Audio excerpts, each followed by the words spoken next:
بسم اللہ الرحمن الرحیم۔ اللہ تعالیٰ نے 70,000 لاشوں کو کس نبی کی دعا کے نتیجے میں زندہ کر دیا، اور ان لاشوں کی نسل آج بھی کہاں اور کس حال میں دنیا پر موجود ہے۔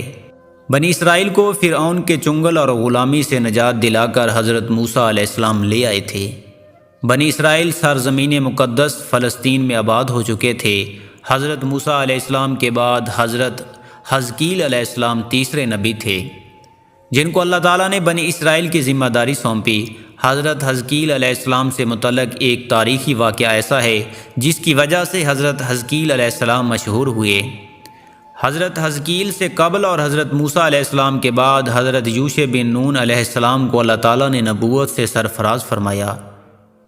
اس کے بعد حضرت کالب بن یونا علیہ السلام مرتبہ نبوت پر سرفراز ہوئے، اور آپ کے بعد حضرت حزقیل علیہ السلام آئے۔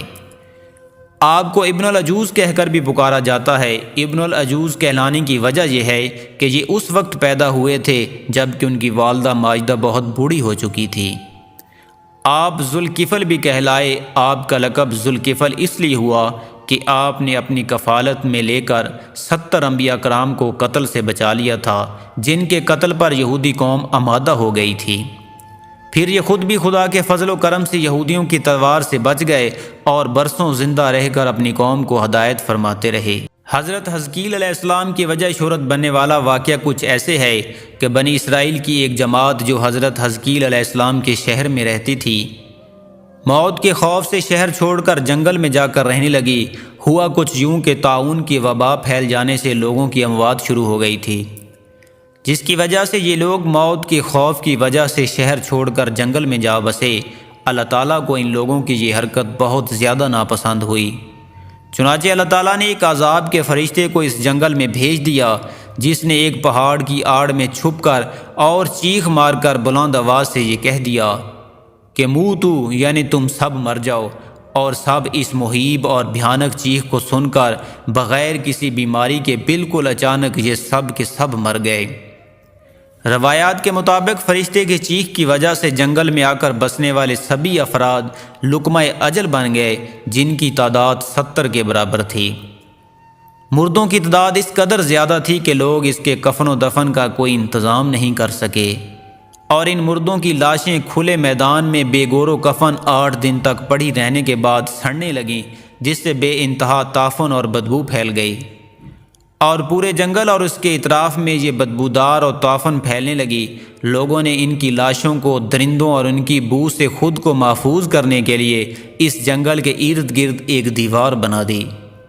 کچھ دنوں کے بعد حضرت حزقیل علیہ السلام کا اس جنگل سے گزر ہوا تو اپنی قوم کے لوگوں کی لاشیں پہچان گئے، اور اپنی قوم کے 70,000 انسانوں کی اس موت ناگہانی اور بے گور و کفن لاشوں کی فرمانی دیکھ کر رنج و غم سے ان کا دل بھر آیا۔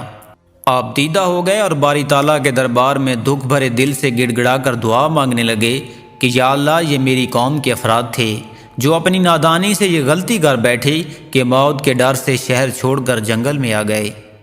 یہ سب میرے شہر کے باشندے ہیں، ان لوگوں سے مجھے انس تھا اور یہ لوگ میرے دکھ سکھ کے شریک تھے۔ افسوس کہ میری قوم ہلاک ہو گئی اور میں بالکل اکیلا رہ گیا۔ اے میرے رب، یہ میری وہ قوم تھی جو تیری حمد کرتی تھی اور تیری توحید کا اعلان کرتی تھی اور تیری کبریائی کا خطبہ پڑھتی تھی۔ آپ بڑے سوز دل کے ساتھ اس دعا میں مشغول تھے کہ اچانک آپ پر وحی اتر پڑی کہ اے حزقیل علیہ السلام، آپ ان بکھری ہوئی ہڈیوں سے فرما دیجئے کہ اے ہڈیوں، بے شک اللہ تعالیٰ نے تم کو حکم فرمایا ہے کہ تم اکٹھے ہو جاؤ۔ یہ سن کر بکھری ہوئی ہڈیوں میں حرکت پیدا ہوئی اور ہر آدمی کی ہڈیاں جمع ہو کر ہڈیوں کے ڈھانچے بن گئے۔ پھر یہ وہی آئی کہ اے حزقیل علیہ السلام، آپ فرما دیجئے کہ اے ہڈیوں، تم کو اللہ کا یہ حکم ہے کہ تم گوشت پہن لو۔ یہ کلام سنتے ہی فوراً ہڈیوں کے ڈھانچوں پر گوشت پوش چڑھ گئے۔ پھر تیسری بار یہ وحی نازل ہوئی کہ اے حزقیل علیہ السلام، اب یہ کہہ دو کہ اے مردو، خدا کے حکم سے تم سب اٹھ کر کھڑے ہو جاؤ۔ چنانچہ آپ نے یہ فرما دیا تو آپ کی زبان سے یہ جملہ نکلتے ہی 70,000 لاشیں چشم زدن میں کھڑی ہو گئیں۔ پھر یہ سب لوگ جنگل سے روانہ ہو کر اپنے شہر میں آ کر دوبارہ آباد ہو گئے اور اپنی عمروں کی مدت بھر زندہ رہے، لیکن لوگوں پر اس موت کا اتنا نشان باقی رہ گیا کہ ان کی اولاد کے جسموں سے سڑی ہوئی لاش کی بدبو برابر آتی رہی، اور یہ لوگ جو کپڑا بھی پہنتے تھے وہ کفن کی صورت میں ہو جاتا، اور قبر میں جس طرح کفن میلا ہو جاتا تھا ایسے ہی میلا پن ان کے کپڑوں پر نمودار ہو جاتا تھا۔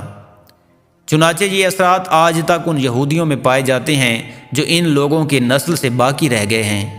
اس واقعہ کا قرآن مجید میں ذکر موجود ہے۔ یہ عجیب و غریب واقعہ قرآن مجید کی سورہ بقرہ میں خداوند قدس نے اس طرح بیان فرمایا ہے، جس کا ترجمہ کچھ یوں ہے: اے محبوب، کیا تم نے نہ دیکھا تھا انہیں جو اپنے گھروں سے نکلے اور وہ ہزاروں تھے موت کے ڈر سے، تو اللہ نے ان سے فرمایا مر جاؤ، پھر انہیں زندہ فرما دیا۔ بے شک اللہ لوگوں پر فضل کرنے والا ہے، مگر اکثر لوگ ناشکرے ہیں۔